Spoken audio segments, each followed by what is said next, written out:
What's up, guys? I am going to just tag a couple of people in here when it pops up on my laptop. Hope you're having a fantastic day. What day is it? What day is it? It's Tuesday. Tuesday. Cool. I'm just going to tag a couple of people in here. Do you want to tell people what you've been up to today, Cam? Just the normal gym, a little bit of check-ins, making some client programs, and then we've got this in the evening. We had a chicken stir fry, of course. Mm-hmm. That's it.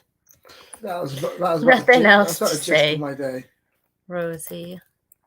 Okay, so do you want to tell about what you did at the gym? So you can help me out while I'm doing all this? We're just tagging everyone. So if we do have any questions about anything that we do talk about, then obviously just chuck it and it will pop up and we can help answer it, or we will answer it on the next one or another time. But yeah, 5 things if you want to lose weight and then turn up. So this is probably the most common question, comment, or like thing said to us. Is always like, in most people, they're thinking it's like interchangeable of weight loss and turning up. Let me just go live on Instagram to know that I've typed this live. And you? Mm-hmm.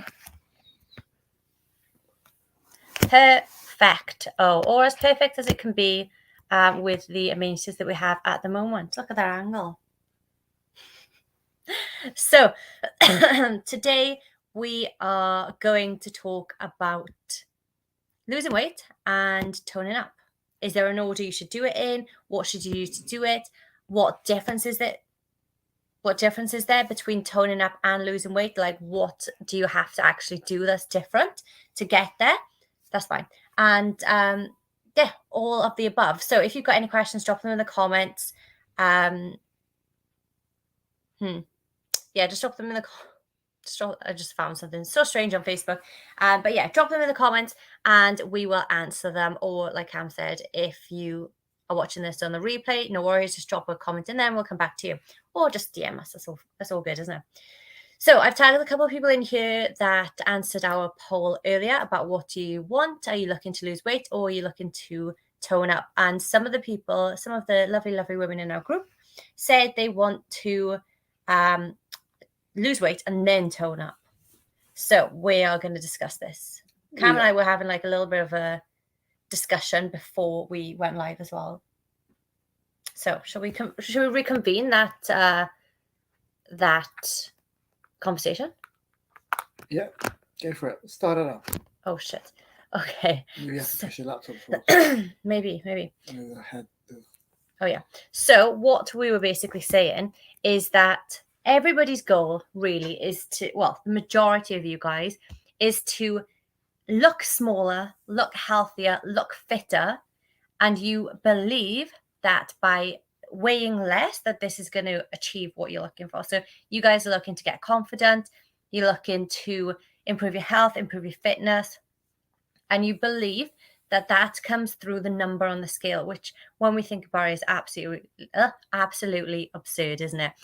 I can kind of get it when people say about health, they want to be in a healthy range, and that's because of like the BMI. But honestly, like depending on your body fat percentage and how lean you are versus how heavy you are, that is actually what's going to make the difference between whether you're healthy or whether you're not. Do you agree with that? Pretty much, I do, yes. Pretty much. Anything you disagree with on that? No, I agree fully. Okay. So with the majority, I would say 99.9999999% of our clients, or my clients at least, maybe Cam does it slightly differently, but definitely with my clients, what I do is I put them straight into, if they're at a gym, put them straight into the weights. I don't get them to do some cardio to lose weight. I don't put them on a strict diet to lose weight. I literally put them straight into the weights so they start to build muscle. And then I also get them to hit a protein target. So even at this point, I'm not necessarily putting them into a calorie deficit. It's all about getting their hormones correct and right. So imagine now, say you're, I don't know, say you're 5 stone overweight. Let's just pretend for a moment. You lose the weight and now you're 5 stone lighter. You look skinnier, but you're still a bit fluffy. You've got no definition. You've got like some saggy skin. You're still not feeling confident because now you don't like the body. You're just a smaller version of what you were. So you're not feeling lean. You're not feeling sexy. Hey, Georgia. You're not feeling amazing. You just feel smaller than what you were. You're still lacking confidence. So say that takes you, I don't know, a year and a half, 2 years, right? To lose a 5 stone, wherever, a year, depends on what you do. Although, to be honest, if you're purely doing cardio and trying to lose weight, maybe a year, do you reckon? 9 months? Yeah, it could be. It's just, yeah, it's If so many variables. if you're just going to lose weight, so you're like eating nothing and doing tons of cardio. What, you could lose 5 stone in a year? A year or so? Yeah, 100%. Yeah. So now it's taken you a year, and now you've got to build up some muscle. So say you've been eating 1,200 calories or less for a year. You've plateaued. You're still unhappy with the body. How long is it now going to take to build muscle underneath the weight loss? Months and months and months and months and years and months. Yeah, years. Probably. I'd say like 6 to 24 months is a range, and you're probably in the middle to the end of it. I'd probably say a lot more than that, because they'd need to reverse diet out of 1,200 calories, and that's going to throw all the hormones off. The weight is going to start to gain back on, isn't it? And they're not going to have, and the metabolism will slow down so much that they need to rebuild it back up and then be able to build muscle. So now you've got to eat in surplus, so that's going to throw off. So I reckon it would take a couple of years to build the muscle that they want and tone up underneath the 5 stone fat loss. I think so. Yeah. So say now this has taken you 3 years as a conservative guess, because women will gain a couple of pounds of muscle a year. So when you guys say, well, I'm not losing weight, I must just be building muscle. You're probably not. I'm not going to lie to you guys. Like, as horrible as that sounds, you're probably not. It's probably water. It's probably gut health. You're probably constipated. You're probably putting so much stress on your body because of all the HIIT that you're doing, that your body is storing water and storing fat. So it is not muscle gain, unfortunately. I said to Cam the other day, how much muscle do you reckon I put in the last year? And he said maybe 2 to 4 pounds. Maybe, if that. So definitely, guys, like, it's going to take you a long time. So why not? That's going to take you 3 years, okay, plus 3 years plus. So why not build muscle at the same time as losing weight, so that you meet in the middle with a more toned body, or like building muscle underneath, so that when your body fat comes down, you're revealing this, you're melting away basically the fat to reveal this sexy toned body. It's the hardest bit. People just don't want to wait long enough, and then they drop weight too quick, too soon, and they don't even start weights, and then it's not what they imagined. No, and it's not the best way to do it, is it? In all honesty. Excuse me. If you want to lose weight, just like cut off an arm, and you will have lost, like, how much you reckon? A stone? Something like that? I mean, if you cut off a leg and an arm, maybe you'll hit 5 stone, depending. So what can you do if you now understand, okay, I need to be building muscle at the same time as losing fat, so I balance it out? It would probably take you less time, all in all. Do you reckon? It wouldn't take 3 years. I think it would take less time to get the same result. The weight might not be the same. You might not lose 5 stone. You might lose 3 stone, for example. But you'd look better and feel better by the end of it. Exactly. So if your goal is to lose weight, chop off an arm or a leg. Don't actually do this, guys. Facebook will ban me now, or Instagram. If you want to feel better about yourself, build muscle and lose body fat. So I've just done a reel, if you guys have seen it. If you haven't seen it, go check it out. But basically, it is saying that you can create a calorie deficit, because we've all been told about a calorie deficit. You can create a calorie deficit through building muscle. I'm going to very briefly try and explain this in as few words as possible, which is going to be difficult for me. But the more muscle you've got, the more calories you burn. Okay, so your more muscle, more calories, which means that if you eat 1,500 calories, for example, you will be in a deficit because your metabolism is higher, rather than eating 1,200 calories and trying to chase or eat less or chase a calorie deficit, isn't it? Rather than create a calorie deficit. That's it. You're trying to chase a calorie deficit instead of create one. So you can create one by building muscle. So how can you do that? The first thing you guys need to do, I don't care if you're trying to lose weight to, to feel better. Like if you want to lose weight first and then build muscle, hopefully not now they've listened to us, but hopefully you're now thinking, yes, I need to build muscle. So strength training is one of the most important things you can do. So how many times a week do you reckon people can make progress through strength training? I'd say a minimum is definitely like 2. Yeah. Definitely. And I think 2 is reasonable for anybody. They don't have to be like an hour or 2 hours long. You could do like 40 minutes, you reckon? Yeah, 40 to 45 minutes. Yeah, I did one. I did a session today. It was 35 minutes. Yeah, it was not playing on your phone, just get it done and leave. And yeah, you can get some good results from that. Definitely. So the things you should be working on is like an overhead press, a row, a squat, a deadlift, and a chest press of some sort. So we'll do like a completely different video on that. But you just need to make sure that you are getting stronger all the time, week to week, which is why it's really important to either have like an app where you can document everything, put it in your notes, or take a little notebook and write it down in there. So you can check last week and be like, oh, last week I did 20, this week I'm going to try 25. If you start to see that you're going back down, you can only do 15, you can only do 12, you can only do 10, you're losing muscle. Yeah, so you're losing muscle, and then it's feedback that you're either one, you're not sleeping right, you're not recovering, and 2 is probably your nutrition from eating under 1,000 calories a day. Yeah, so it's not to say it's like a massive negative, like it is bad, but you can always use that as feedback. So you start eating more food. Yeah, definitely. So that's how you can tell the difference whether you're losing fat or whether you're losing muscle. Okay. So you focus on strength. You go into the gym 2, 3. I think our average is maybe 3 or 4 for our clients. We've got a few people that do 5, a couple of people that do 2, but 3 to 4 is kind of the typical, like, I'm a mum, I work shifts, I've got, a job, I'm doing coursework. They're the kind of people that can only do 3 times a week. Absolutely perfect. That's fine. So I'm going to the gym. What do I need to do? You briefly touched on nutrition. Tell me what I need to be looking out for nutrition. So probably the biggest thing and the most important macro would definitely be protein. And just to keep everything simple, so sometimes people get too caught up in the numbers, but you can stay you could do an average of 0.7 to 1 gram or 0.7 to 1.2 grams of protein per pound of body weight. If you stay within that range every day, then you're going to be on track. And you can do that consistently. So let's simplify a little bit more. Let's just say 1 gram. Let's just say 1 gram per pound of body weight. If you're 150 pounds, aim for 150 grams. But again, if you're a hit, you haven't failed.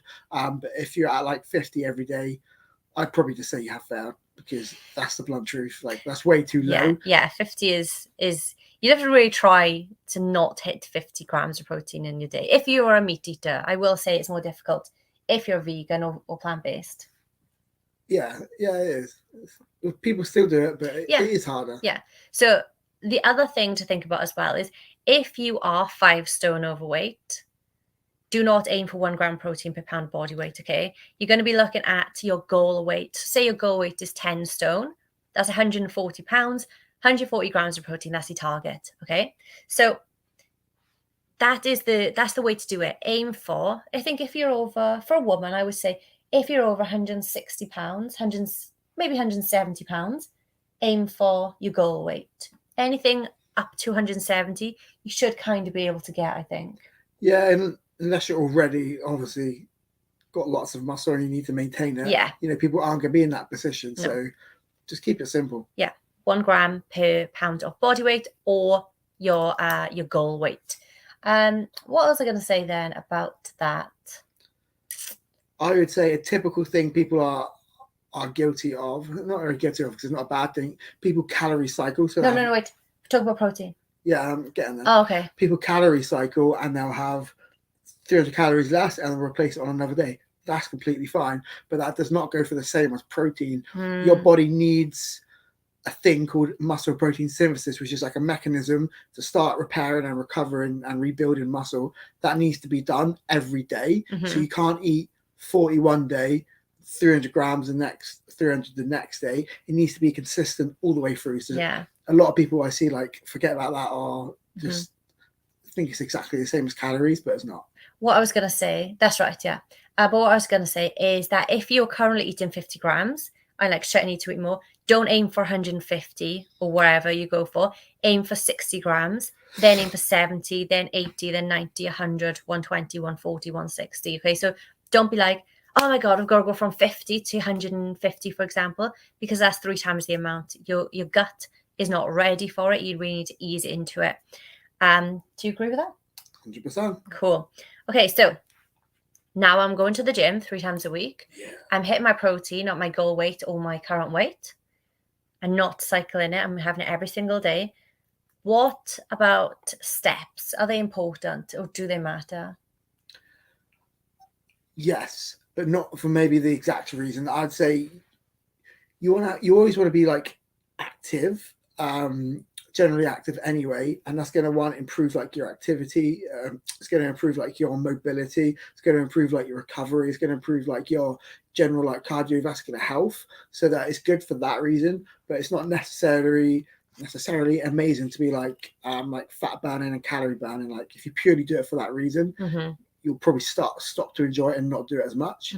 There's lots of benefits to walking, and if we're weight training, you're going to get stiffer. You're going to like need more recovery, and that's just going to help like loosen up the legs and make recovery a lot quicker and easier. Yeah, I think it's also a low stress activity that you can like create or contribute toward a deficit without adding stress to the body, because a good looking body is not a stressed body. Stressed bodies have got like typically like a lot of belly fat, and that's because that's where you will store more fat if you're stressed. So you want to be as de-stressed as possible.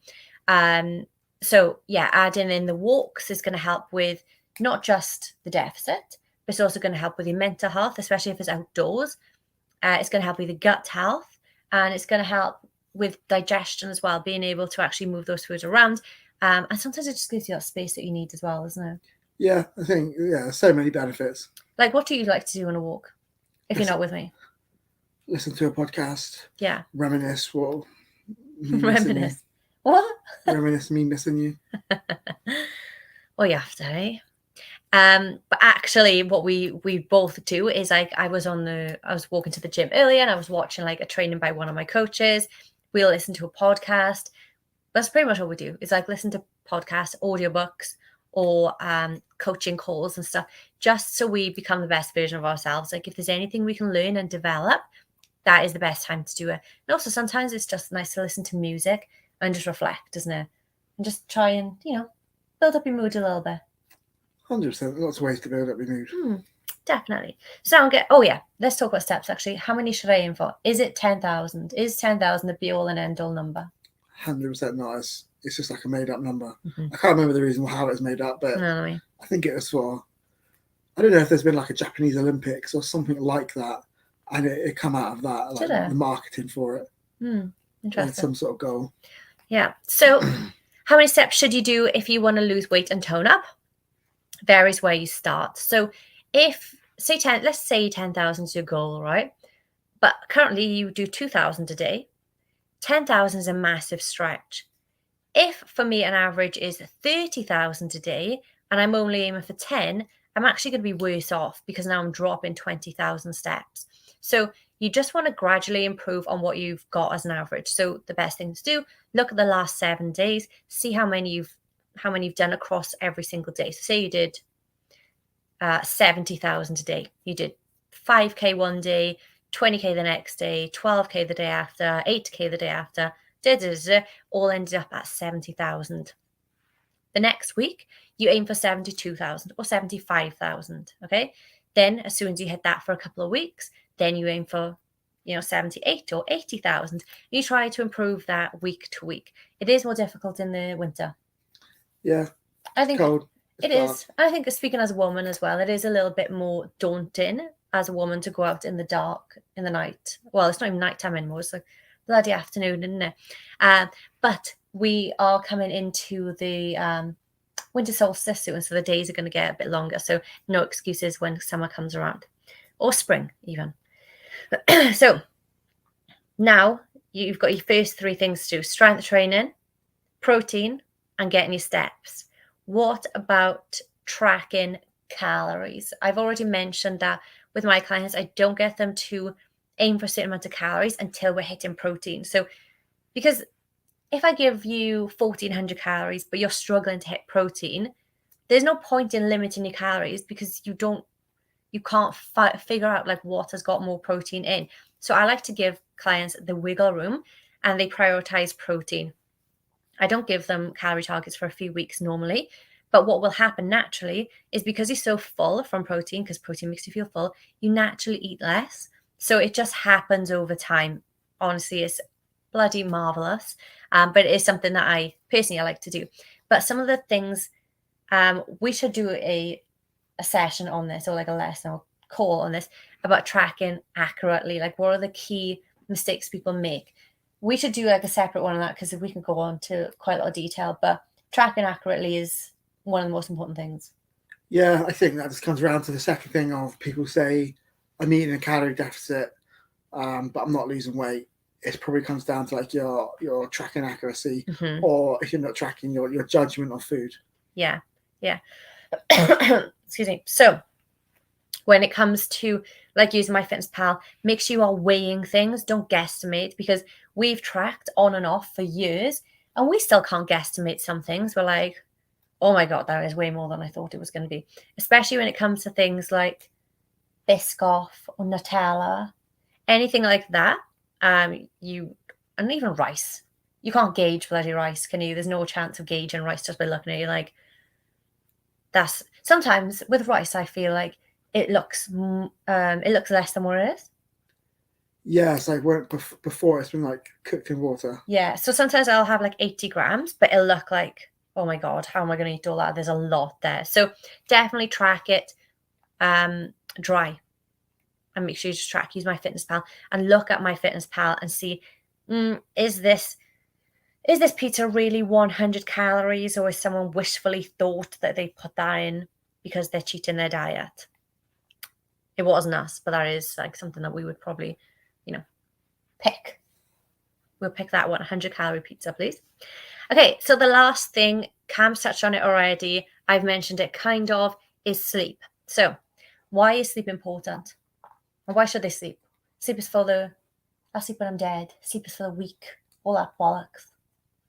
Bollocks, pretty much. It's probably the biggest thing we need.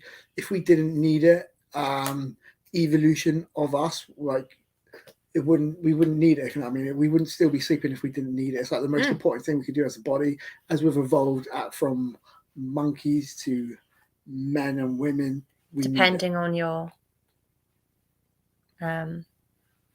belief system, evolution and all that. So actually women need more sleep than men as well. So girls, if you're listening, tell your boyfriend, sorry, I've got to stay in bed and you got to make me breakfast while I sleep for an extra hour. Well, you can just go to bed early. We can stay up late watching TV. We don't mind. No. You go to bed early. No. You wake up early and make us breakfast. It's just because we want to spend time with you in the night, don't we? Can you see that this is what I do? So yeah, sleep. You're going to make sure your sleep is on point. If your sleep is not on point, you're going to be stressed. Stress is going to hold your body fat, and belly fat in particular. It's going to screw with your digestive health. You're going to have like a ton of bloating. You're going to probably be constipated. And then all of these things are going to make it really, really difficult to lose weight. And then, of course, if you are trying to build muscle, which you should be, now you know, it's going to damage your gains. It's going to kill your gains, because your muscles are not made in the gym. They're made when you sleep. Oh, Canberra, for God's sake, man. Stop fucking touching shit. Jesus Christ. It's so annoying. It's so annoying. Anyway, back to what I was saying. Whatever it was now. I've completely lost it. You've distracted me. Sleep is really important. So yeah, it'll help you build your muscle as well. So you don't build muscle at the gym. What happens when you lift weights is your muscles actually break down. They're called micro tears. The micro tears obviously like tear. And then when you rest, recover, sleep, eat protein, that's when they rebuild back. Okay, so it's really important that you eat your protein and that you sleep. So the 5 things that you need to do if you want to lose weight and then tone up: The 6, actually. The first thing is don't do it in that order. Do them both at the same time. The first, technically first point is focus on strength training. Number 2, do you remember what it was? Nope. Hit your protein goal. Number 3, do you remember what it was? Nope. Get your steps. Number 4, do you remember what it was? Tracking. Track accurately. Number 5, do you remember what it was? Sleep. Yes. So, guys, I hope that makes sense. I hope you got some value. Let us know your biggest takeaway in the comments. And yeah, we'll speak to you soon. Ciao. Bye.